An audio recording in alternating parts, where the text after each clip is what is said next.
시편 121편을 이제 지지난주, 지난주, 이번주 이렇게 3주에 걸쳐서 제가 말씀을 나누고 있습니다. 지난주에 이렇게 말씀을 이렇게 끝내고 우리 예영이를 순천에 이렇게 바래다 주면서 이렇게 하는데 8절 안 하네요. 이러는 거예요. 그래서 8절을 그래 안 하니까 서운하냐? 그랬더니 그래서 8절을 다음 주에 한다. 그러니까 고개를 끄덕거리면서 그럴 줄 알았다는 식으로 얘기를 해요. 그런데 그러면서 예영이가 이런 얘기를 하는 겁니다. 오늘 지난주에 말씀을 이렇게 참 우리가 많은 이야기들 했지 않습니까? 사드락 메삭 아벳노고가 풀무불에 들어가서 거기서 이렇게 살아났다는 것도 그렇고, 우리가 잘 알고 있는 다니엘도 사자굴에서 그렇게 살아난 이야기, 또 바울과 실라가 감옥에서 그렇게 매를 맞고서도 찬송했다는 이야기, 또 우리 지난주에 이렇게 같이 나눴지만 18년 동안 귀신이 들려가지고서 그렇게 허리가 접혀져 가지고서 꼼짝을 못하고 있었던 그 여자가 18년 만에 예수님을 만나가지고서 그 치료가 일어났다는 이런 이야기들을 들었을 때에 참 감동적이긴 한데, 그런데 가만히 생각하니까 그 모든 것들이 너무 먼 이야기처럼, 내가 뭐 풀무불에 들어가기를 했나, 내가 매를 맞고 뭐 감옥에 처박히기를 해봤나, 전혀 나와는 상관이 없는 듯한 그런 이야기로 이렇게 받아들여지게 되면 참 은혜가 힘들죠. 감동은 되겠지만, 아이고야, 18년 동안 그렇게 허리가 꼬부라진 사람이 폐지해서 이거 얼마나 좋았겠노. 근데 왜 시편에서 그런 하면서 제가 설교를 하면서 이런 여러 가지 일들을 갖다가, 근데 시편에서는 뭐라고 해서 지난번에 그 강야의 떼약볕, 그 뜨거운 떼약볕에서도 하나님께서 뭐가 되어 주신다고요? 그늘이 되어 주신다고요. 그늘이, 우리야 뭐 곳곳이 그늘이니까 나무 밑이니까 그런 걸 모르지만, 광야 거기에서 햇빛도 없는 거기에서 그 속에 완전히 그야말로 그 갔다 온 사람들이 그러더라고요. 그 햇살이 꼭 총으로 이렇게 쏘는 것 같이 그렇게 따갑다고. 이번에 여름에 제가 정말 피부로 느끼는 게 그런 거예요.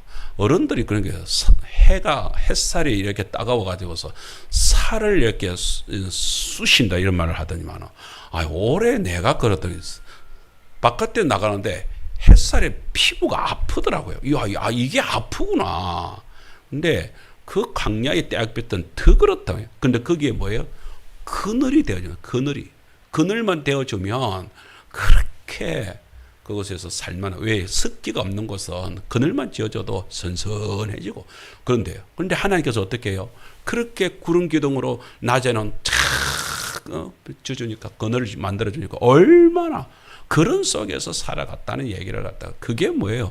그 사실들이 그런 환난과 어려움 속에서도 그렇게, 그래서 하나님께서 어떻게 환난도 풍부하게 이기게 해주고 그랬단 말이에요. 그래서 우리가 어떻대요? 이게 참 환난을 당하면요, 정신이 나가버리잖아요. 근데 하나님께서 어떻게 해요? 그 정신 잃어버리지 않도록 정신까지 내 영혼을 지키시나, 내 정신을 갖다 붙잡아 주셔서 조금 더 거기에 좌절되거나 넘어지거나 하지 않도록 해주셨다. 그 은혜가 누구에게? 사실은 그네들에게 있는 은혜가요, 그런 환난을 당할 때 누가 해도 우리한테 그런 게 있다고요. 나한테도 그렇게 하나님께서 지켜주신다고요. 할렐루야. 그러면 생각을 해보세요. 내가 그런 어떤 어려움을 당할 때에 하나님께서 함께 해주신다는 그게 얼마나 기쁘고 얼마나 감사가 됩니까? 그런 은혜를 우리가 붙들 수 있어야 될 줄 믿습니다. 그러면 우리가 또 한 가지 생각을 해볼 수가 있죠. 그러면 하나님께서는 그렇게 풀물보까지 환난이 있고 그렇게 어려울 때 그때만 그럼 도와줍니까? 할 때에 오늘 우리가 전체적으로 이제 시편 128편을 우리 머릿속에 이렇게 121편을 갖다 머릿속에 꽉 가지면서 우리 성도님들이 꼭 기억해야 될 사실, 우리 하나님이 도대체 어떤 하나님이냐 이거야. 짜증나네. 눈을 떠 있어. 사탄이 아무리 눈을 감게 하더라도 눈을 떠 있어. 그래서 악착같이 말씀이, 단 말씀을 갖다가 먹어야 된다. 그래서 막 힘을 주시고, 할렐루야. 예, 우리 손지사님도 힘을 팍 주시고 뭐 같이 우리 같이 한번 하나님의 말씀에 이렇게 일어서 봤으면 좋겠습니다. 그래서 오늘 그러잖아요. 우리 자 8절 말씀 다시 한번 읽어봅시다. 시작. 여호와께서 너의 출입을 지금부터 영원까지 지키시로다 그랬잖아요. 그래서 우리가 이 말씀이 우리들 속에서 그렇잖아요. 같이 한번 은혜를 나누어서 그래서 저 말씀 속에서 우리가 한 가지 기억해야 될 사실이 이것입니다. 하나님께서는요 우리 일상을 지켜주신다. 일상을. 출입이란 게 뭐예요? 출입은 그야말로 나가고 들어가는 모든 삶을 얘기하는 거죠. 이게 뭐예요? 이게 우리 일상생활이죠. 우리의 삶의 이 모든 생활이죠. 그죠? 우리가 그야말로 집에서 이제 출근해서 바깥에 나가는 것, 그게 나가는 것이잖아요. 또 해가서 일을 마치고 나서 집으로 돌아오는 것, 그게 들어오는 거잖아요. 출퇴근하는 모든 일들, 학교에 갔다가 돌아오는 모든 것들, 그게 우리 일상이잖아요. 숨 쉬고 있는 모든 것들이 그런 일상인데, 일상을 어떻게 하신다고요? 그 일상을 하나님께서는 지켜주신다. 우리의 출입을 지금부터 지켜주신다. 저는 지켜주신다고 얘기할 때에 이게 표현이 참 재미있더라고요. 그 지켜주시는 하나님께서 어떻게 지켜주시냐라고 했을 때 어떤 목사님이 비유를 이렇게 했는데, 이 지켜주신다 샤마르의 의미는 아주 포괄적입니다. 우리를 갖다가 그냥 단순하게 지키는 것도 지키는 것이고요. 아주 힘든 가운데서 그 환난 가운데서 그 불무불 가운데서도 지키시는 것도 지키시는 것이고요. 어떤 분이 옛날에는 여러분 그 산골에 이렇게 있을 때 호랑이가 이렇게 막 접근을 하고 막 그렇게 하셔서 해치기도 하고 이러잖아요. 근데 아버지는 이렇게 출타를 이렇게 자주 하는 이렇게 아버지는 집에 있는 처자식들을 갖다가 보호를 하기 위하여서 어떡하냐. 그 초가집 하나가 있는 울타리를 갖다가 탁 마는데 가시덤불로 해가지고서 울타리를 갖다가 촘촘하게 해가지고서 뭐 어떤 냉수든지 들어오지 못하도록 탁 울타리를 쳐놓는다. 거기에는 어떤 무서운 것도 못 들어오도록 만드는. 그렇게 울타리를 쳐놓고 가시 울타리를 팍 쳐놓고 가족들을 보호하는 그 가시 등굴. 그게 뭐다? 그 울타리가 바로 하나님이시다.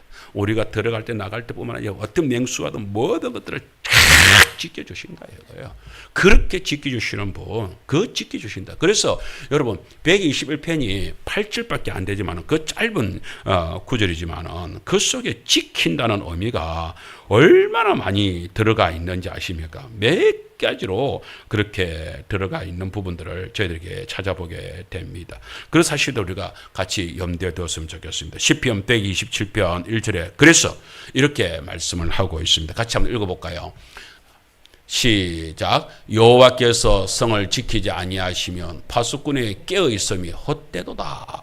여러분, 파수꾼이 아무리 눈을 부릅뜨고 있다 할지라도 파수꾼은 한계가 있거든.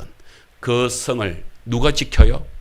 하나님이 지키심이 가장 완벽한 그리고 가장 안전한 지킴이 되는 줄 믿습니다.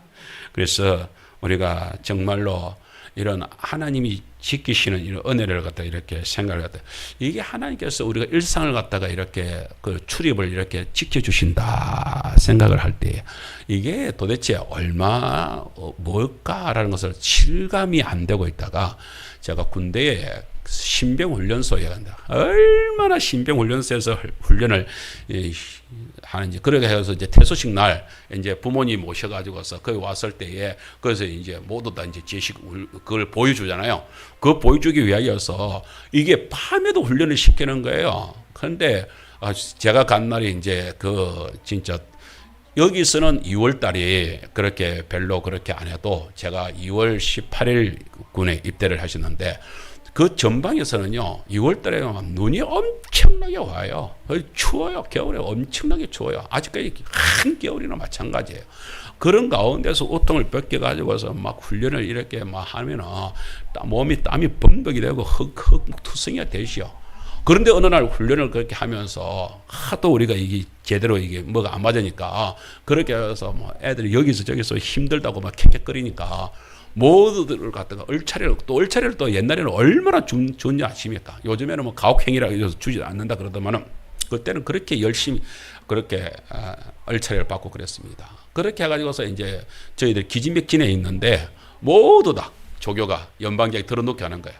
두 팔을 탁 벌고 하늘을 딱 쳐다보는데 하늘은 별이 청청하게 떠 있는 거예요. 그런데 거기서 조교가 노래를 부르라는 거예요. 그런데 어머니 은혜로 이 노래를 부르라는 거예요. 그래 그 노래가 가사가 이렇잖아요. 높고 높은 하늘이라 말들 하지만 나는 높은 게 또 하나 있지. 낳으시고 기르시는 어머님 은혜 푸른 하늘 그보다도 높은 것 같아. 이 어머님 은혜 노래를 부르는데 1절은 거의 부르는데 1절 넓고 넓은 바다라고 말들 하지만 나는 넓은 게 또 하나 있지. 사람 되라 이러시는 어머니. 이 가사가 탁 불러질 때쯤 돼가지고서 뭐 이 병사들이 그냥 뭐 울컥울컥해지는 거예요. 여기저기서 끄끄끄끄거리는 거예요. 그래서 이 노래를 못 부르는 거예요. 그러다가 어느 병사가 하나가 거기서 막 이 노래를 안 부르고 어머니 감사합니다. 그래서 고함을 지르는 거예요. 그러니까 뭐 여기저기서 어머니 감사합니다. 어떤 친구들은 뭐 엄마! 그래서 그냥 뭐 오래 제끼고 뭐 그런 일들이 막 벌어지었습니다. 그때 제가 이렇게 딱 느껴지는 게 야 그렇구나. 엄마가 그 태중이 나를 갖다가 기르를 때 그 태중에 그렇잖아요. 그 태중에서부터 그 매일 매 순간 그렇게 다독거리고 그렇게 어찌 될까 싶어 가지고서 품어주고 그렇게 한 순간도 그걸 나를 놓치지 않고 그렇게 품어주지 않았으면 지금의 내가 이렇게 있었겠나 이런 생각이 드는 거죠. 나 태어나가지고, 그죠? 미길 때에, 그 기저귀 갈 때, 조금만 늦게 가려면은 막 얇은 살이 그냥, 엉덩이 살이 그냥 막 흐러져 가지고서 막 이렇게 되는 그런 모습들. 그러면은 하나님께서 우리를 갖다가 엄마가 우리를 할 때 어떻게 해요? 그렇게 해서 조금만 뭐 짜증나고 이러면은 그 눈물을 흘리지 않게 하기 위해서 뭐 합니까? 엄마는 우리를 어부발을 해주고 막 그러죠. 제가 그 어부발을 해주는 모습을 보면서 사진 한번 띄워보세요. 그 어부발 해주는 모습들을 저걸 보면서 하나님도 우리를 평생을 매 순간을 어부발을 하면서 우리를 기르고 있구나. 매 순간 우리는 사실 이 사실을 놓친다고요. 이 사실을. 하나님이 지금 저 멀리 계시다가 어려울 때마다 내려오셔가지고서 또 그러니까 우리가 뭘 하냐면은 맨날 기도할 때 하나님 함께하는 하나님과 함께 동행하면서 대화를 나누는 것이 아니라 항상 저 멀리 계시는 하나님을 불러야 되니까 주야 그런 마음이 어떤 면에서는 성도들한테도 있는 것 같아요. 그런데 주야 도와주십시오 이런 마음을 가질 때에 우리의 마음은 그게 아니라 뭐예요? 내 마음이 속이 타서 부러지는 건 있어도 저 멀리 계신 하나님을 불러내린다고 주를 부르는 그런 이상한 행동이 나와서는 안 돼요. 주님은 지금도 뭐예요? 내가 아나 모르나 간에 부모가 그랬잖아요. 자식은 모르죠. 우리가 지난번에 얘기했잖아요. 아이를 갖다가 이렇게 그런 말을 시킬 때 몇 번요? 3,000번을 일으켜 준다잖아요. 그러나 그 애가 알아요? 엄마가 나를 한 번 일으켜 주는 거나 2,999을 알죠. 내가 3,000번 되면 일어날 건데 아니잖아요. 그걸 전혀 모르는데 엄마는 그거 힘들다 하지 않고 또 붙잡아주고 또 이렇게 해주고 그래서 우리가 걷는다니까요. 할렐루야. 그런 우리의 모습들을 생각을 해보라고요. 하나님은 그렇게 우리를 붙잡아 주고 있습니다. 그렇게 해서 저는 하나님께서 우리를 지키신다. 이렇게 매 순간 붙잡아주는 그 지키시는 하나님을 이렇게 할 때에 121편 한 절 8절까지에 있는 말씀 중에서 지키신다는 말을 몇 번이나 했는지 한번 보여주세요. 저기 보면은 여러분 보세요. 딱 기록되어 있는 것만 보세요. 1절에 첫 번째 처음에 나오는 것이 3절에 실족하지 않도록 지켜주신다. 그 다음에 두 번째 4절에 졸지도 않으시고 주무시지도 않으시고 지켜주신다. 그 다음에 5절에 보면은 오른쪽 그늘이 되어 지켜주신다. 그렇죠? 7절에는 여호와께서 너를 지키신다고 하셨죠. 7절에는 하반절에서 영혼을 지키신다고 하셨죠. 오늘 8절 말씀에서 또 지키신다는 말씀, 여호와께서 우리를 지켜주신다. 그런데 저기에 나오고 있는 말씀들이 6번이 지키신다는 말은 6번 언급되어 있지만 사실은 6번이 아니라 저기 보세요. 실족하지 않도록 지키시기 위해서 한 번만 내가 이렇게 넘어지는 것은 한 번만 넘어집니까? 아니잖아요. 애가 넘어지면 또 이렇게 3,000번을 지키신다는 말이 저 속에 들어가 있는 거예요. 우리를 갖다 이렇게 세울 때 이렇게 세워준다고요. 그렇게 지키시고 졸지도 않으시고 줌시도 않으시고 우리를 갖다가 걸음걸음마다 그렇게 해서 항상 지금 여기서 내가 딱 우리들을 갖다가 항상 지켜 눈도 안 떼고 그분이 그렇게 지키시는 분이 누구라고요? 하나님이시라고. 하나님 아버지시라고요. 작은 일들은 예를 들면 이런 일들은 우리는 꼭 그렇잖아요. 작은 일들 이거는 내가 하고 큰 거는 하나님이 해주시고 우리는 보통 그렇게 생각하기가 쉽잖아요. 그러나 우리의 그런 걸음을 인도하시는 이가 하나님이란 사실을 우리가 놓쳐서는 안 되는 것입니다. 하나님께서는 지금 시편 120편에서 그 성도는 그 사실을 이제서야 깨달았다. 이제서야. 알고 봤더니 하나님은 나를 갖다가 항상 먹는 것도 입히는 것도 다 그렇게 나를 갖다가 시켜주셨구나. 하나님께서 그렇게 해요. 정말 어떤 면에서는 우리 그렇잖아요. 우리 성도님들 매주일 이렇게 주일 음식을 이렇게 준비를 해오시고 그래서 식당이 이렇게 준비가 되잖아요. 참 우리 최순자 할머니부터 시작해가지고 우리 성도님들 그 반찬 해오는 거, 그다음에 뭐 재료 같은 거 이런 거 참 얼마나 귀해요. 근데 가끔은 그렇게 하면서 우리 성도님들이 교회에다가 이렇게 하면서 사택에다가 이렇게 가지도 갖다 넣고 오복도 갖다 넣고 막 이러시오. 그러면서 참 목회자를 섬기는 이런 감사. 그러니까 그것 때문에 제가 은혜가 되고 이러는데 참 이번에 뭐 어쨌든 간에 여러 가지 일들 속에서 제가 알고 여름나기를 하면서 우리 이문기 집사님이 저를 보면서 제 얼굴색이 이렇게 좀 안 좋다. 그러게 이제 보였는지 뜻밖에도 3일날 그 공휴일이라고 그렇게 회사 출근 안 했다면서 집에 온 거예요. 근데 집에 오면서 뭘 하나 들고 왔어. 그걸 보니까 아침에 일찍 와가지고서 그 낚시를 해가지고 장어 낚시를 했다면서 최고 굵은 장어를 갖다가 가져와가지고서 그렇게 해가지고 목사님 아무래도 내가 진작부터 생각을 했었는데 시간이 없어가지고서 그래서 오늘 이렇게 기어이 시간을 냈습니다. 그러면서 그 장어를 가져와가지고서 그렇게 이걸 공국을 해 드시면 힘이 날 겁니다. 아무래도 목사님 몸이 이렇게 여름 이렇게 혈색이 안 좋은 게 아무래도 좀 힘을 냈으면 좋겠습니다. 그런데 그 말 한마디만 들었는데도 얼마나 감사가 되고 얼마나 참 마음이 든든해지는지. 이 뜻밖에도 하나님 참말로 우리 문기 집사를 그 마음을 갖다 감동시켜 가지고서 그렇게 하나님께서 이렇게도 힘을 내게 해주시는구나. 이제 그런 생각을 가지면서 참 새롭게 감사가 되어졌습니다. 성도 여러분, 제가 오늘 이문기 집사님 왔다더만 오늘 안 오네. 그런 일들이 있습니다. 근데 하나님께서요, 우리를 참 이게 그렇잖아요. 이게 뜻밖에도 내가 이렇게 복을 받는다. 이런 느낌. 여러분, 그거 있습니까? 근데 하나님께서는 어떻게 우리에게 복을 주냐? 신명기 28장 6절에 보게 되면 우리가 잘 아는 말씀이지만 저 말씀 읽어볼까요? 시작. 네가 들어와도 복을 받고 나가도 복을 받을 것이니라. 이게 뭐예요? 출입이잖아요. 들어가도 복, 나가도 뭐예요?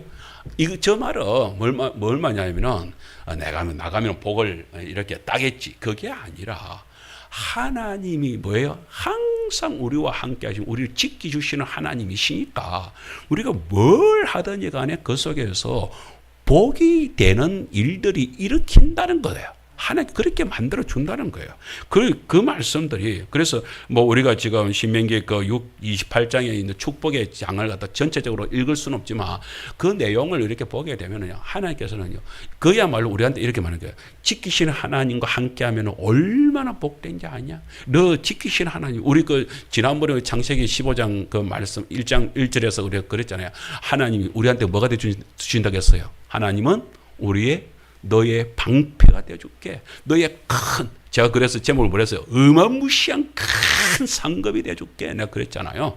정말로 하나님께서 그런 말, 내가 지금 너와 함께하면 그런 어마무시한 상급이, 그런 복이 너에게 있다니까, 너의 된다니까, 그 얘기를 하는 거예요. 뭐예요? 떡반죽 그릇에도 누가요? 하나님이 그렇게 떡반죽, 하나님이 그렇게 함께 하신, 지켜주시는 것이고 보호해 주시니까 그 떡반죽이 복을 받는다. 떡반죽이 뭐예요?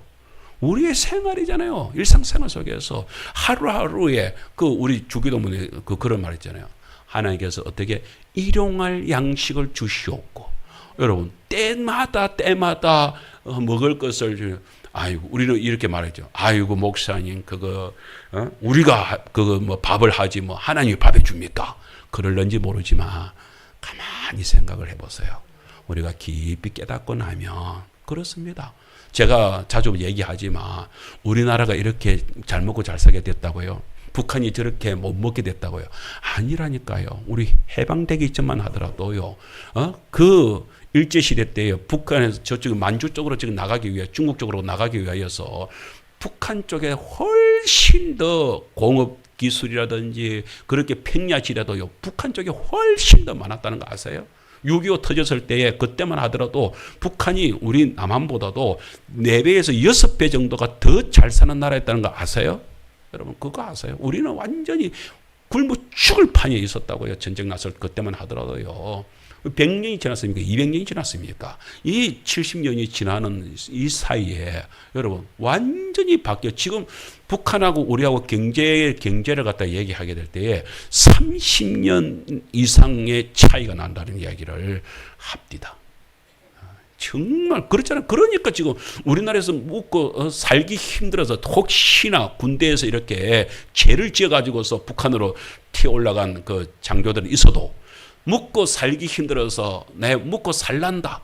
살려면 북한밖에 없다. 이래가지고서 북한에 올라갔다는 사람 들어봤습니까? 그런데 북한에서 내려온 사람들은요. 한결같이 뭐냐면은 묵고 죽을까 싶었어. 굶어 죽을까 싶었어. 여기 살면 굶어 죽는다 생각을 하고 내려왔대. 그러면서 하는 소리가 뭡니까? 세상에 가을이 됐는데 어떻게 들녘 길가에 있는 나락도 한 올도 따지지 않고 그대로 노랗게 읽어가더래. 그게 자기들은 너무 신기한 거야. 왜? 북한에는 그런 일이 없대. 길가에 있는 거는 사람들이 다 훑어먹어버린다. 길가에 과일 사과가 있고 거기에 감나무가 있는데 길가에 가지가 쭉 늘어져 있는 그 가지를 갖다가 거기에 있는 감을 갖다가 안 따먹는다고요. 그게 그대로 주렁주렁 열려 있다고요. 북한에는 있을 수가 없는 일이래. 왜? 먹을 게 없으니까 다 따먹는 거야. 그런데 우리는 뭐예요? 이렇게 풍족하게 되어 있는 이게 뭐예요? 여러분 이게 내가 힘을 써서 이렇게 잘 산다. 그게 아니더라는 거예요. 그게 알고 보니까 그게 아니더라 하는 것을 알게 하나님께서 모든 것에 그렇게 복으로 우리를 채워주신다 하는 것을 보게 됩니다. 그래서 심지어 하나님께서는 뭐예요? 우리를 그렇게 할 때 우리가 살아갈 때요 좋은 일만 일어나면 되는데 꼭 뭐예요? 우리를 해코지하는 일들까지도 벌어지게 됐거든요. 그래서 신명기 28장 7절에서는 우리는 한 가지 말씀을 더해주고 있죠. 그 말씀 읽겠습니다. 시작. 여호와께서 너를 대적하기 위해 일어난 적군들을 네 앞에서 패하게 하시리라. 그들이 한 길로 너를 치러 들어왔으나 네 앞에서 7길로 도망하리라. 왜요? 하나님께서 지키시니까요. 하나님께서 지키시니까 그들이 우리를 갖다가 대적하지 못한다. 그 귀신이 18년 동안이나 그 아주머니를 그렇게 붙잡고 있었지만 예수님을 만난과 동시에 그 18년 동안 주인 노릇했던 그 귀신은 결국에는 떨어져 나갑니다. 떨어져 나가니까 그 허리는 펴지는 거 아니겠습니까? 오늘 우리의 삶 속에서도 어떤 대적들이 있다 할지라도 그 대적들이 우리를 갖다가 결코 좌지우지할 수 없습니다. 하나님께서는 우리를 어떻게 지키시느냐? 여러분 마태복음 6장 26절에 이런 말이 있습니다. 한번 볼까요?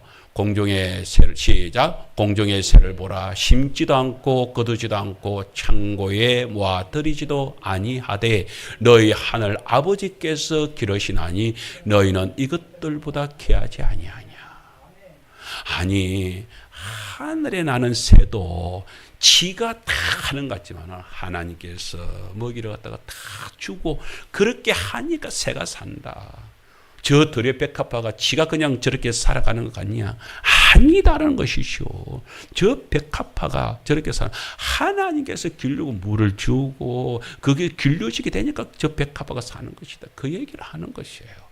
그런데 우리는 저런 사실들을 갖다 까마득하게 놓쳐버리면서 매 일상 속에서 하나님께서 이렇게 지키시고 우리를 보호하시고 그래서 우리가 지금 이렇게 살아가고 있다는 사실을 깜짝 놓쳐버리고 내가 하는 것이냐, 내 힘으로 하는 것이냐, 내가 최고인 것이냐, 그냥 막 내가 다 하고 있는 것이냐, 우리는 그렇게 착각을 하고 있습니다. 참 주님께서 이 세상에 살아갈 때도 오늘 주보 제목이 제가 그렇게 잡았습니다. 내 여기 있다. 겁내지 마라. 성도 여러분, 정말 우리가 살아가게 될 주님께서는 항상 우리에게 그러잖아요. 내 여기 있다. 겁내지 마라. 그런데도 불구하고 우리는 주님이 없고 내가 살아가고 있는 것이 그냥 그 속에서 너무 힘들어하고 있는 우리의 모습이 아닌가 그 생각을 하면서 마음이 많이 아픕니다. 그러면 하나님께서 그렇게 우리를 지키시는데 언제까지 지켜주신다고 할까요? 언제까지? 두 번째 말씀을 우리가 생각을 하겠습니다. 시편에서 하나님은 우리를 언제나 지켜주십니다. 하나님은 언제나 지켜주시는 하나님, 그 하나님. 다시 말하자면 하나님이요 우리를 갖다가 지켜주실 때요 정말로 언제 지금 항상 지금 여기서 나를 지켜주고 계신다는 사실. 지금 여기에 우리가 지금 조금 아픕니까? 우리 그런 어떤 생활의 아픔 속에 있었다 할지라도 하나님께서 그 속에 나와 함께 한대. 나와 함께. 제가 알아 누워 있을 때에 저는 참 그런 저희 엄마를 보게 됩니다. 저는 알으면서도 때로는 엄마가 이렇게 씻어주고 또 물 얹어주고 하니까 자다가 깨다가 그러는데 그 자다가 깨다 할 때마다 엄마는 항상 옆에서 내 여기 있다. 엄마 여기 있다. 걱정하지 마라. 떠덕거려주면서 또 안아주고 그런 엄마의 모습. 그게 하나님 아닙니까? 그게 하나님 아니세요. 우리 하나님이 우리를 갖다가 붙잡아 주실 때 그렇게 붙잡아 주고 계신다. 그렇게 우리와 함께하고 계신다. 그럼에도 불구하고 우리는 자꾸만 그럽니다. 하나님 어디 있냐고. 저는 다윗의 인생을 참 다윗이요. 인생이 어떤 면에서는 그 다윗의 일생을 생각을 해보게 되면 안타까움의 연속입니다. 그죠? 그렇지 않습니까? 아니 어떻게 된 게 막내로 태어났는데도 불구하고 사랑을 못 받거든요. 그것도 부모님마저도 형들 타나 왕을 뽑으러 온다 하는데 그런데 아들인데도 혹시 모르니까 야 선지자가 혹시 니도 이렇게 아들이니까 여기 있어라. 너 누나들 오늘은 양치로 보낼게. 안 그랬다니까. 안 그랬다. 니 뭐예요? 그 말은 뭐예요? 니는 왕감이 아니니까 너는 가서 양이나 치어라. 형들만 있으면 된다. 이런 거잖아요. 어떻게 그럴 수가 있죠? 아들이 귀하지 않았을까요? 그랬단 말이에요. 아니 골리앗을 죽인 게 얼마나 엄청난 일이었습니까? 그런데 그것이 빌미가 돼가지고서 장인어른한테 평생을 쫓겨다니면서 그렇게 죽음의 위기를 취하게. 그것뿐입니까? 좀 왕이 돼가지고서 이제 좀 팔자가 좀 펴지나 했더니만은 이거 신하들이 대적을 하네. 신하들이. 그래서 자기를 또 죽이려고 하네. 그랬더니 이번에는 또 아들이 또 들고 일어가지고 지가 왕 될 거라면서 또 아버지를 죽이려고 하네요. 인생이 뭐 이렇게 어렵습니까? 아니 그냥 일생을 살아가게 되면 우리가 어떤 면에서는 이 다윗의 바로 이게 우리 일생이 아니냐 싶기도 해요. 그렇죠? 우리가 일생이 그냥 막 순탄하고 평탄하니까 가면은 얼마나 좋아. 그런데 왜 이렇게 환란이 많아? 왜 이렇죠? 그런데 뭐예요? 그렇게 일생을 갖다가 돌이켜보는 다윗이 마지막 일생을 돌이켜보면서 이렇게 고백을 합니다. 하나님 앞에서 살아가는 나는, 하나님 앞에서 살았던 나는 부족함이 없이 살았구나. 여러분 시편 23편이 23편의 말씀을 우리는 보통 목동 시절 때에 지었다 그런 학자들도 있습니다. 그러나 대체적으로는 모든 사람들이 아니다. 그때 그렇게 지었을 리가 없다.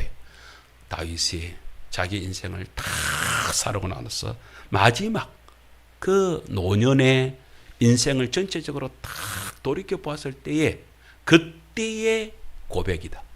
뭐예요? 여호와는 누구? 나의 목자시니 내가 뭐가 없어요? 내가 뭐가 없어요? 부족함이 없으리로다. 부족함이 없으리로다.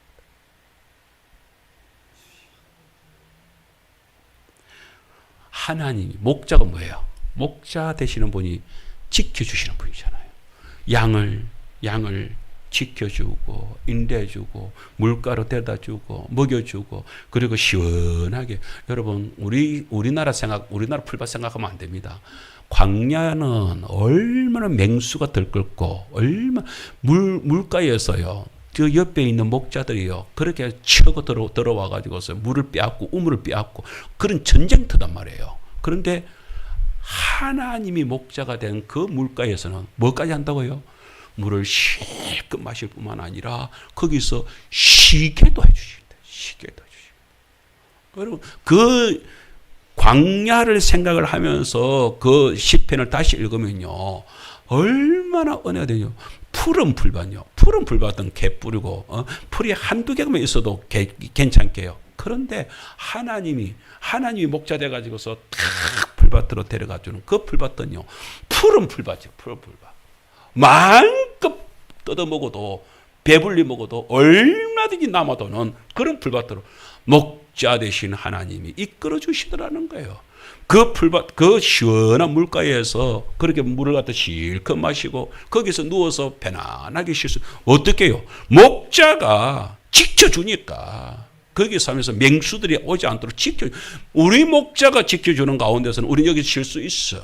그래서 양들이 편안하게 쉬었던 것처럼 다윗은 그걸 생각해요.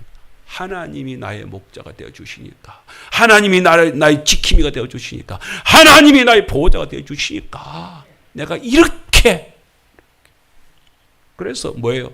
심지어 원수가 우리를 갖다가 그렇게 공격을 하고 그렇게 해를 받는 그곳에서도 내가 뭐예요? 해를 두려워하지 않는다. 내가 그 해악질하는 그 맹수들의 그 공격, 그 원수들의 공격에 대해서 나는 두렵지 않다. 왜? 여호와께서 나의 목자가 되어 주셨기 때문에 그렇다. 그 얘기를 하는 것입니다. 그래서 그것이 어떻게 간다고요? 하나님께서 우리를 지키시는 거예요. 다윗이 고백을 하는 것입니다. 다윗이 내 평생에 시편 23편 6절에 보세요. 6절 말씀 보세요. 그럼 시작. 내 평생의 선하심과 인자하심이 반드시 나를 따르리니 내가 여호와의 집에 영원히 살리로다. 여러분 시편 28편에 하나님께서 지키시되 어떻게 나의 출입을 지금부터 시작해가지고 언제까지요? 영원토록 지키시되 영원토록. 저는 하나님께서 나를 지금부터 이렇게 그러면은 내가 이 생각을 했어요. 하나님은 어제는 나한테 안 오셨습니까? 그제는 나한테 안 오셨습니까? 왜 지금 오셨습니까? 우리는 지금부터 지금 내가 깨달은 거야. 여러분 하나님은 언제부터 우리를 지켰을까요?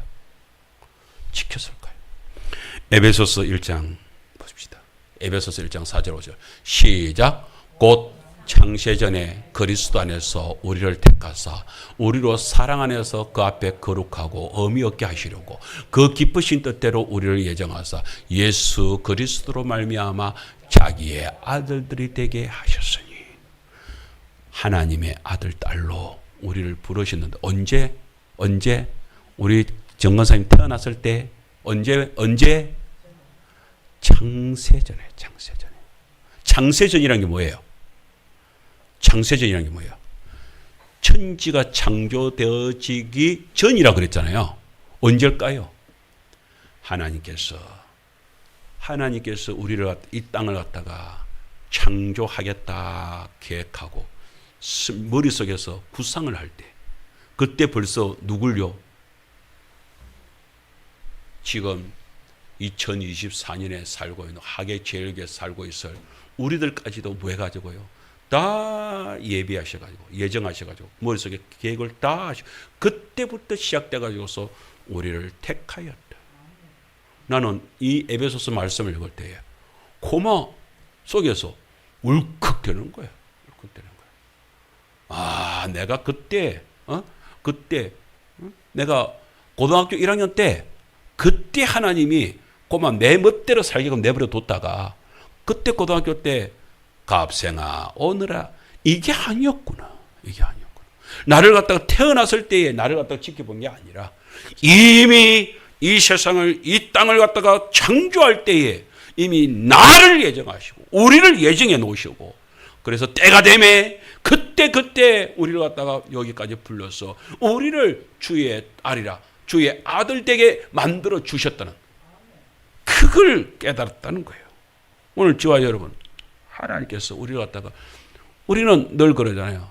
하나님이 안 계시다가 우리한테 언뜻 하나님은 꼭 내가 어떤 사람들 말을 이랍니다. 하나님은 나한테 정말 내가 기도할 때만 하나님이 오시는 것 같아. 그렇습니까? 여러분 착각하지 마십시오. 하나님은 그렇게 오시는 분이 아닙니다. 하나님이 항상 우리와 함께 해주신다는 사실을 우리는 놓쳐서는 하나님은 우리의 뭘 지켜요? 주님을 지킨다고요. 우리의 지금이라는 것은요. 우리의 지금요. 내일이 되면 또 뭡니까? 내일이 아니라 지금요. 어제도 주님께서는 나와 함께 하셨습니다. 지금 나와 함께 하셨습니다. 하나님은 항상 지금으로 행제적으로 항상 우리를 지키시는 것입니다.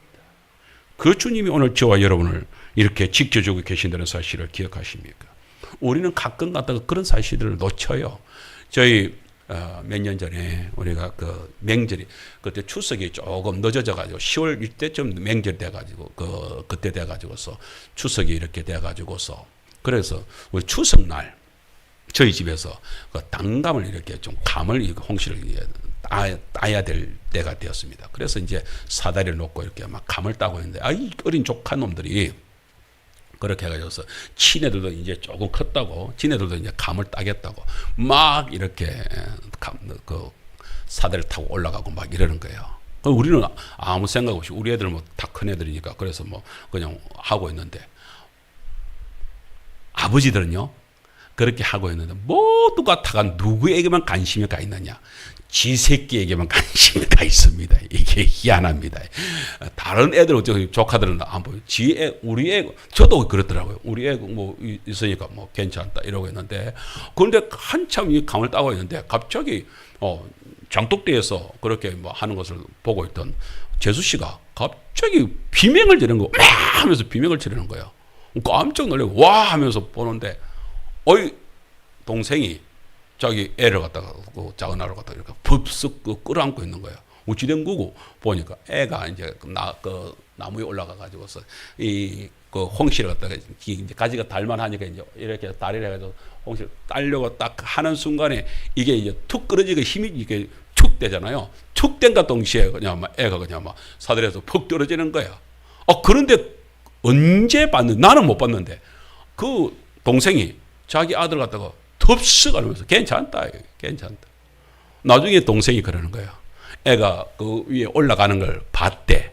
근데 아무래도 저 가지 저걸 갖다 탁 끌으면서 저게 왜냐하면 우리는 다 어렸을 때 그 나무 꺾으면서 했던 경험들 있잖아요. 그걸 하면서 탁 하면 힘이 갑자기 그 쏠리는 힘 때문에 이렇게 팍팍 버티지만 이게 갑자기 힘이 그 가지가 툭 끌어지면 갑자기 힘이 확 쏠리잖아요. 우리는 그걸 알고 있죠. 시골에 사는 애들은 그렇게 알고 있습니다. 그러니까 아빠가 딱 보면서 저거 분명히 가지를 갖다 힘을 갖다 줘가지고 탁 끊을 건데 그러면 팍 쓰러질 건데 그까지 생각을 하면서 서서히 아들 밑으로 이제 사다리 밑으로 이제 가 있는 거야.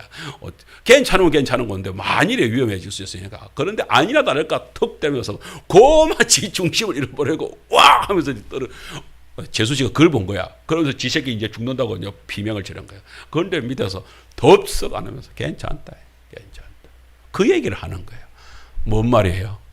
하나님은요, 우리를 갖다가 하면서 우리가 일을 하고 있는 거, 우리가 하고 있는 거요, 다 지켜보셔요. 지켜보셔요. 그러면서 어떻게 해요? 바로 그 순간, 위험하다 싶은 순간, 싹! 참, 그런 것들이 우리한테요, 하나님께서, 기가 막히게, 우리 일상 속에, 그러다 보니 저는요, 운전을 할 때도 그렇고요, 뭘 할 때도 이렇게 하나님께서 기가 막히게 나를 이렇게 도와주시는구나. 예. 그렇게 하면서 힘을 주고 용기를 주는구나. 그런 생각들을 참 할 때가 있습니다. 하나님께서 그럴 때마다 꼭 하나님이 그러시면 탁 붙잡으면서 괜찮다. 겁내지 마라. 네, 여기 여러분 항상 그 할 때 혹시 성도님들이 그렇게 해서 어려워하고 힘들어할 때에 꼭 그렇게 위로하시기 바랍니다. 우리 그런 마음으로 옆에 분한테 괜찮다. 하나님 옆에 계신다. 시작. 할렐루야. 우리 제목대로 우리 주님의 마음을 읽으면서 내 여기 있다. 따라하세요. 내 여기 있다. 겁내지 마라. 하나님께서 그렇게 말씀하시는 거예요. 그 주님의 마음을 여러분들이 마음에 깊이 깨달으시기를 축복합니다. 참 그렇잖아요. 베드로가 그 맨날 고기잡이를 나가잖아요. 근데 고기잡이를 나갈 때에 어제도 가가지고서 고기를 갖다가 한 배 싣고 왔습니다.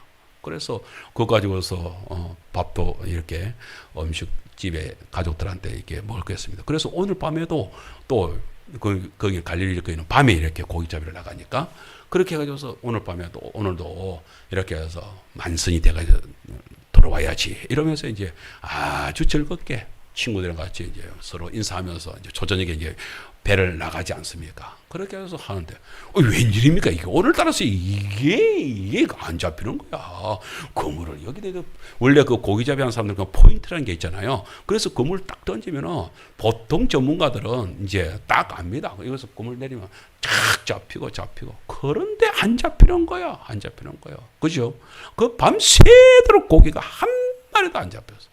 다른 사람들은 아침에 나와가지고서 막 고기 한다고 배가 지금 없어. 근데 이 베드로 배는 빈 배니까 거기에 주님이 또 올라서셔가지고서 사람들을 향해서 백사장을 향하여서 설교를 하시는 거예요.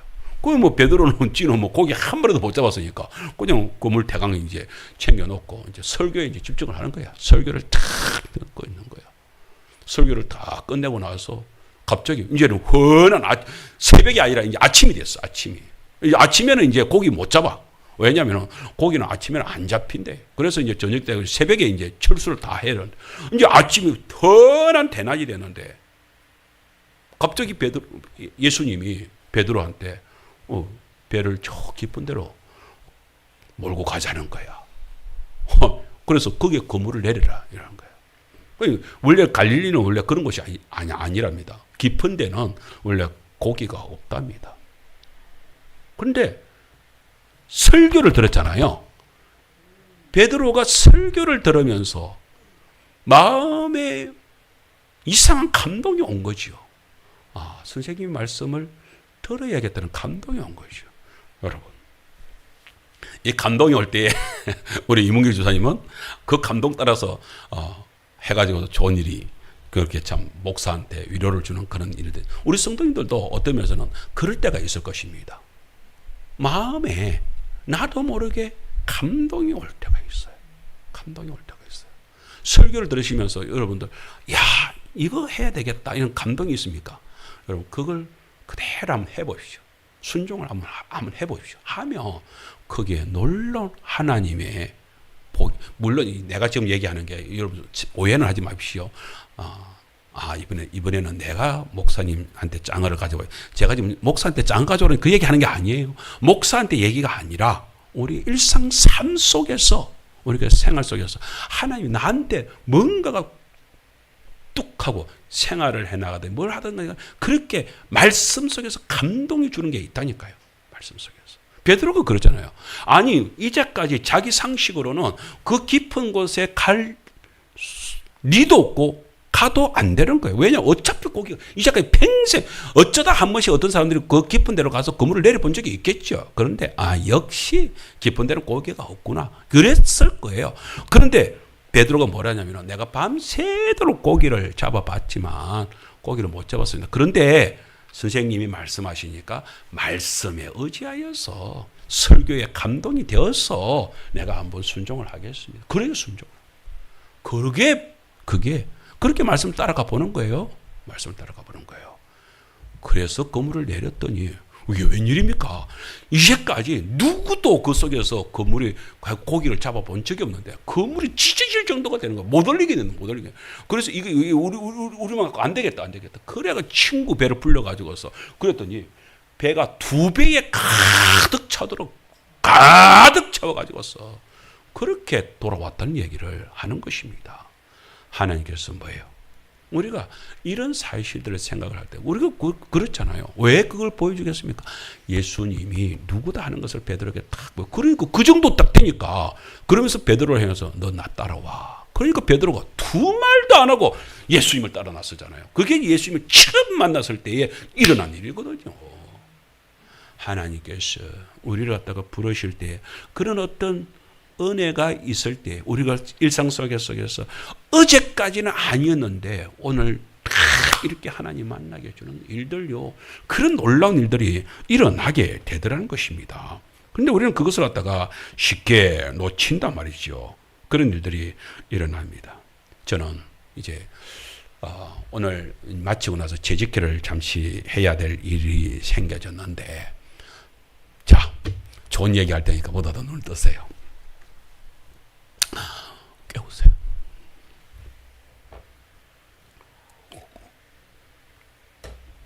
뭔 얘기를 할 거냐면은 우리가 그동안 지난번에 제가 추석 전에 우리 옆집 얘기를 했잖아요. 그 정정희 집사님이 이사 가고 그래서 제가 정신이 없더라고요. 이게 어떻게 된 거야 이러면서 그동안 우리가 기도했던 일들이 다 헛산가 이러면서 그때에 제가 마음속에 그런 마음이 들더라고요. 하나님께서 그렇게 해가지고서 막 고통에 하고 있을 때에 하나님이 저한테 똑같이 아브람처럼 들어가다 바깥에 그 밤에 이렇게 탁 보여주면서 그 별들을 보여주면서 하나님께서 그러시고 저한테 이렇게 질문한 거예요. 너 이거 가지고 뭐 하려고? 그런 거예요. 근데 그런 질문에 제가 당장에 답이 없더라고요. 지금 당장 시급하게 그거 아니면 이 집 아니면 안 됩니다. 이타 아니면 안 됩니다. 이런 말이 없더라고요. 왜냐하면 지금 여기 노르니까 지금 여기 우리 지금 여기도 아직 빈자리가 많으니까 아니요. 지금 당장은 아닙니다. 근데 너 왜 이렇게 아파냐? 답을 못한 일이거든. 그래서 있었는데 하나님께서 내가 네 방패고 내가 네 상급이라면 너 필요할 때 내가 책임져 줄 테니까 걱정하지 마라. 그 음성을 듣고서 제가 그때 우리 설교 기억나시죠? 제가 그때 우리 성도님들 그런 얘기를 했습니다. 여러분 이스마엘이 되면 안 됩니다. 이삭이 되어야 됩니다. 이스마엘은 뭐예요? 이스마엘은 내 힘으로 취하면 이스마엘이 되는 것이고 하나님이 주시면 이삭이 됩니다. 내가 그 얘기를 여러분들에게 했습니다. 그래서 하나님이 주시는 이삭을 받읍시다. 내가 그렇게 여러분들한테 말씀을 드렸었는데 근데 제 속에 정정 집사님 그러는 거예요. 목사님 두 아들 직장 좋으니까 두 아들 담보를 해가지고서 그렇게 해가지고서 하나 아들 1억 5천 1억 5천 하면 3억 안 됩니까? 그래서 목사님이 먼저 그렇게 산다고 하세요. 그러면 다른 사람한테 안 넘어갈 거 아닙니까? 정정 집사님 그렇게 저한테 아이디어를 줘요. 그래서 그래 볼까 싶은데 그게 말이 쉬워서 그렇지 애들한테 지금 이제 출발하고 있는 애들한테 그게 어디 그렇게 쉬운 것입니까? 그것도 교회적으로는 모르지만 내가 개인적으로 또 그러다가 매입을 하면 이게 또 말이 돼? 그래서 말을 못 꺼냈습니다. 그래서 그냥 권사님 알겠습니다. 권사님이 그러더라고요. 그래서 목사님 매입 잘 되게 기도해 주세요. 그런 게 할 말이 있습니까? 예. 그냥 권사님 잘 알겠습니다 하고 그 끝을 냈거든요.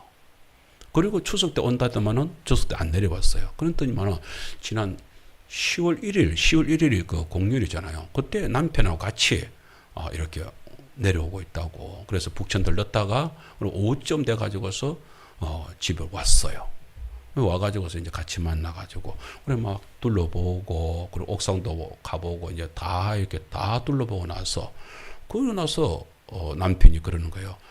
여보, 우리 의논한 거 목사님하고 같이 얘기 나눠야지. 그러는 거예요. 그러니까 권사님이 머뭇머뭇하면서 말씀을 잘 못하시더라고. 말 못 꺼내더라고요. 그런데 그때에 남편 되시는 분이 이야기를 하는 거예요. 저희들이 사실은 이렇게 의논을 했습니다. 그러면서 이야기를 하는 것이 뭐냐. 그렇게 해가지고서 저 옆집을 처음에는 이제 매각을 이렇게 하려고 이렇게 해도 참 믿음 있는 사람, 자기가 이렇게 기쁨으로 이렇게 매각할 수 있는 사람이 나오면은 가장 좋겠는데 그게 어디 쉽겠습니까? 이게 첫 번째. 두 번째는 그래서 아무래도 이제 권사님은 하나하나 다 얘기를 하더라고요. 이 감나무 여기에 있는 추억들, 저 장독대에 있는 감나무 추억. 여러분, 여기 야자수 이게 언제 야자수인지 아십니까? 유유사님 모르시죠? 저 야자수가 옛날에 우리 교회 누가 화분에 야자수 저걸 갖다 화분에 이렇게 그걸 갖다가 이렇게 성물을 했대요. 근데 그게 이제 크니까 더 이상 화분에 못 키우고 그래서 장로님도 그걸 잘 아시죠.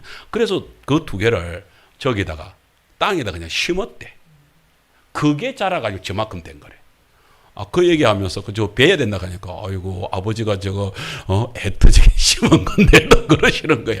아이 그래 저걸 베야 돼 말아야 돼 막 그런데 이제 나중에는 내가 저 태양광이 지붕에 가려져서 안 되겠다 그러니까 뭐 그건 뭐 목사님 알아서 하세요. 이제 그렇게 얘기를 해요. 그러면서 하는 이야기가 우리 교회에서 인수를 할 수 있으면 가장 좋겠다. 그런데 그 전에 그럼 어떡하냐 목사님. 저희들이 아무래도 우리가 왔다 갔다도 못하는 것이고 그리고 또 다른 사람한테 이렇게 넘긴다는 것도 이제 더 이상 안 되는 것이고 그래서 교회에서 선교용으로 그렇게 해가지고서 저기를 갖다가 활용을 하시다가 그래서 교회가 부흥이 돼가지고서 여력이 되면 인수를 하는 게 어떻겠습니까? 어이구 지금 당장은 힘든데요. 지금 당장은 1억도 안 되는데요. 네, 이러니까 아니 지금 당장 하라는 게 아니고 몇 년이 걸리더라도 그래서 뭐 어쨌든 교회에서 여력을 가지고서 될 때까지는 교회에서 선교용으로 그렇게 해가지고서 저 공간을 잘 활용을 하시다가 여력이 되면 인수를 하면 되지 않겠습니까? 이러는 거예요. 그래서 아이고야 제가 그러면서 집사님 아니 그러면 그렇게 하시도 괜찮겠습니까? 뭐 저희들이 지금 당장에 뭐 돈이 시급하게 이렇게 막 그런 것도 아니고, 근데 뭐 당장 뭐 어떻게 돼야 되는 것도 아니니까 아무래도 교회에서 쓰는 것이 하나님 앞에서 그렇게 가장 좋겠다라고 저희들이 최종적으로 결정을 했습니다. 이러는 거예요. 그래서 내가 그 얘기를 들으면서 그런 마음이 드는 거예요. 이야, 이걸 만일에 그때 내가 우리 교회에서 어쨌든 저 다른 사람한테 넘기기 힘들어서 그래서 우리가 어떤 식으로든지 막 이렇게 막 인수를 할 테니까 다른 데 넘기지 마세요라고 우리가 그렇게 해서 미리 얘기를 했었으면은 딱 이스마엘이 될 뻔했구나 그런 생각이 드는 거예요. 그래서 하나님이 저한테 응답을 그렇게 주셨고 하나님께서 그렇게 위로를 주시는 대로 그냥 이삭이 하나님께로 받으면 이삭이 되는 것이잖아요. 그래서 그냥 막 이삭으로 받을 때까지 내가 물러나겠습니다 했더니 제가 뭐 의논한 것도 아니에요. 뭐 내려온다는데 그냥 뭐 한번 와서 그냥 목사님 얼굴 한번 뵙겠습니다. 그 얘기 무슨 얘기도 안 하더라고요. 그런데 뜬금없이 오셔가지고서 자기들끼리 그렇게 결정을 했다는 거, 의논을 했다는 거야. 그게 김승길 장로님 그렇게 해가지고서 지금 그럼 미국 그러면은 그 언니는 지금 알고 있습니까? 그러니까 이제 그렇게 이렇게 목사님한테 먼저 하고 목사님이 그걸 허락을 하면은 그래서 언니한테 얘기를 하겠다는 거예요. 그래서 제가 그걸 제가 여기서 직접적으로 그 교회 문제니까 그래서 이번 주에 재직회를 열어서 최종 결정을 하면 그 결정을 가지고서 그럼 언론을 합시다. 이제 그렇게 이제 결정이 되어졌습니다. 근데 우리가 거기에 대해서 우리가 교회에서 이렇게 쓰게 되면 그러면 우리가 지금 위체도 그렇고 아래체도 그렇고 이제 정리만 되면 그대로 저희들이 화장실까지도 우리가 쓸 수 있지 않겠습니까? 그렇게 해가지고서 하게 되면 또 이렇게 좋은 쪽으로도 될 수 있지 않겠나. 그러면은 우리가 행사를 이웃 초청 잔치를 하더라도 이제 저 식당에서의 부족한 장소를 요쪽에도 활용을 할 수 있고 여러 모양으로 좋은 부분들이 있을 수도 있겠다 이런 생각이 도 특별히 또 오늘이 애들 해가지고서 마을 회관 안 된다 어쩐다 해가지고서 쩔쩔매고 그런 것보다도 그냥 여기 되면은 그것도 괜찮겠다 여러 모양으로 하나님 앞에서 쓸 용도는 생길 수 있겠다 그런 생각들이 들어서 여러 모양으로 제가 감사하다 그런 생각을 가지게 되어졌습니다. 어쨌든 제가 그러면서 이런 여러 가지 요소들을 생각을 하게 될 때에 하나님께서 참 그렇잖아요. 그죠? 우리가 일상을 지키신다는 게 뭘까 하는 생각을 새삼스럽게 이번 주에 하게 돼요. 하필이면 이렇게 설교 준비를 하고 있는 가운데에서 하나님께서 이렇게 은혜를 주시는 것들도 우리가 다시 한 번 더 생각을 하게 되는데 정말 어떤 면에서는 우리는 모르잖아요. 우리는 어떻게 할 수가 없잖아요. 우리 어떻게 할 수 있는 여력도 안 되잖아요. 그런데 그 모든 행편을 다 살피시고 저분들이 직접적으로 교회에서 지금 당장 어렵다는 거 저희들도 잘 안다는 거예요. 그러면서 그렇지만 교회가 이대로 가지는 않을 거 아닙니까? 교회가 계속해서 부흥을 하게 될 것인데 부흥을 해서 여력을 가지게 되면 그때 이렇게 재원을 가지고서 인수를 하게 되면 그보다 더 좋은 게 어디 있겠습니까? 그러면 저희들도 마음이 편하고 그렇다는 거예요. 그러니까 그렇게 마음이 동하도록 만드시는 분도 하나님이시죠. 하나님이시죠. 저희들은 몰랐죠. 저는 그렇게 해서 그거 하면 우리 교회가 그래가서 우리 교회가 한 100명, 200명 이렇게 성장을 하면 그때는 얼마든지 저 땅을 우리 그 땅으로 만들 수 있지 않겠나. 그런 생각을 했지. 뜬금없이 이번에 이렇게 해가지고서 저희들이 우리는 돈을 받든지 어떤 거네. 우리가 구입을 하든지 안 하든지 그건 둘째 문제. 이거 우리가 쓰면 되잖아요. 쓸면 제일 좋지 그보다 더 좋은 게 어디 있겠습니까? 그런데 쓸 수 있도록 하나님의 일을 위하여 쓸 수 있도록 허락을 해주겠다 하니까 그렇게 쓰라니까 그보다 더 좋은 게 어디 있겠습니까? 그래서 이게 하나님께서 허락하시는 것이로구나. 우리의 일상을 하나님께서 지키실 때 우리가 생각하고 우리가 계획하는 것보다 훨씬 더 이롭게 훨씬 더 좋게 하나님께서 협력하여 선을 만들어 주시는 것이로구나 이런 생각을 하게 되어졌습니다. 우리가 찬송가에 보면 88장에 보면 내 진정 사모하는 그 찬송이 있는데 2절 가사에 이런 말이 있죠. 내 마음의 모든 염려 이 세상 고락도 주님 항상 같이 하여 주시고 시험을 당할 때에 악마의 계교를 적시 물리치사 나를 지키네. 그 다음에요. 온 세상 날 버려도 주 예수 안 버려 끝까지 나를 돌아보시니 주는 저 산 밑에 백화 빛나는 새벽별 이 땅 위에 비길 것이 없도다. 제가 이 찬송이 이번에 이렇게 되면서 마음에 위로가 되는 거예요. 우리의 염려, 걱거리가 그렇게 많은 가운데서도 하나님께서 함께 하시고 하나님께서 지켜주시니까 그 가운데서 악마의 계교를 물리치시고 우리를 세상에 정말로 이 세상이 다 나를 버린다 할지라도 주 예수님은 절대로 우리를 버리지 않으시고 우리를 품어주시고 우리와 함께 해주시는 그 은혜가 여기에 일어났다 하는 사실을 깨닫게 되는 것입니다. 이제 121편을 마무리를 하면서 사랑하는 성도 여러분, 정말 우리가 늘 생각해, 우리 이제부터 오늘부터 시작해가지고서 121편의 말씀을 마음속에 깊이 생각을 하시고 새겨 놓는 저와 여러분이 되었으면 좋겠습니다. 우리의 도움은 어디 있다고요? 오직 하나님. 그 하나님은 어떤 하나님입니까? 천지를 지으신 여호와 하나님. 그 천지를 지으신 여호와 하나님께서 어떻게 해요? 창세 전에, 이 천지를 짓기 전에 이미 저와 여러분들을 이미 택정하시고 택하시고 작정하시고 우리를 붙드신 분이었다. 그 사실을 기억해야 될 줄 믿습니다. 그분이 우리의 걸음걸이를 어떻게 해요? 우리의 이제는 모든 삶을 하나님께서 주장해 주시는데, 그 창조주 하나님께서 도움자가 되시는데, 우리가 실족하지 않고, 우리가 걸어가다가 넘어질까, 엎어질까, 자빠질까, 모든 것을 붙잡아 주시는, 어떻게 붙잡아 주셔요? 따라합시다. 졸지도 주무시지도, 졸지도 주무시지도 아니하고 우리를 끝까지 지켜보신다. 그분이 누구예요? 우리 주님, 도움자 되신 우리 주님이시라고요. 그분이 어떻게 해요? 우리가 환란이 있을 때는 어떻게 해요? 그 환란을 면할 수 있도록 지켜주시고요. 우리가 그렇게 해서 그 어떤 큰 일을 당해가지고서 정신이 나갈 뻔한 일에 있어도 붙들어 주셔서 정신 잃지 않고요. 사실은요, 너무 교회에 큰 일을 당하고요, 또 집안에서 큰 일을 당했을 때요, 우리 그런 사람들 그런 얘기 들어봤지 않습니까? 그 사람이 그 큰 일을 당하면서 정신이 나갔대, 미쳐버렸대. 여러분 그런 얘기 안 들어봤습니까? 저는 주변에 허다하게 그런 사람들을 갖다가 봤습니다.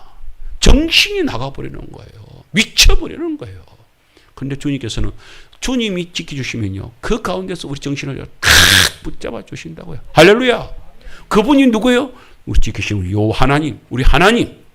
그 지키시는 분이 우리를 갖다가 어떻게 해요? 우리의 출입을 이제 지금부터 해가지고 어쨌건 평생, 그 평생이 나중에 어디까지 갑니까? 나중에 천국까지 가는 거예요. 영원까지 가는 거예요. 할렐루야. 그 평생을, 그래서 다윗이 내 평생에 여호와 나의 목자가 되시니까 내 평생에 하나님께서 항상 나는 여호와의 집에 영원히 거하리로다. 우리를 그렇게 거할 수 있는 성도가 된 것입니다. 그 복의 복으로 살 수 있게 된 것입니다. 그 주님이 지금부터 우리를 영원토록 지켜주신다는 의미에는요, 한 가지가 분명한 게 있습니다. 책임져 줄게. 내가 책임져 줄게. 내가 말이야. 그 내가 힘없는 사람이 내가 책임져 줄게 이러면 말이 되겠습니까? 어린 애가 아빠한테, 아빠, 내 아빠 책임져 줄 테니까 걱정하지 마. 우리는 웃지요. 우리 딸내미가 어렸을 때에 아빠, 내 커가지고서 아빠 행복하게 해줄게. 웃지요. 귀여워서 웃지요. 그러나 진짜 힘 있는 분이 걱정하지 마. 내 당신 사업 도와줄게. 여러분, 그때는 힘이 나는 것이죠. 오늘 하나님은 우리한테 그렇게 능력자십니다. 힘이 있는 분입니다. 그분이 우리한테 말합니다. 아니, 지금부터 너의 출입을, 너의 일상을 다 지켜줄게. 지금부터 언제까지? 끝까지. 언제? 영원토록 지켜줄게. 너를 지켜줄게. 그분이 우리의 주님이 되셨습니다. 그 주님을 찬양하는 저와 여러분이 되어야 될 줄 믿습니다. 오늘 121장을 마지막, 121편을 마지막으로 정리한다는 마음을 가지고서 우리 383장, 우리 시편 121편을 근거로 해서 찬양이 되어졌다고 지난번에 말씀드렸지요. 다시 한번 더 이 찬송을 부르면서 하나님 앞에 기도하겠습니다. 눈을 들어 산을 보니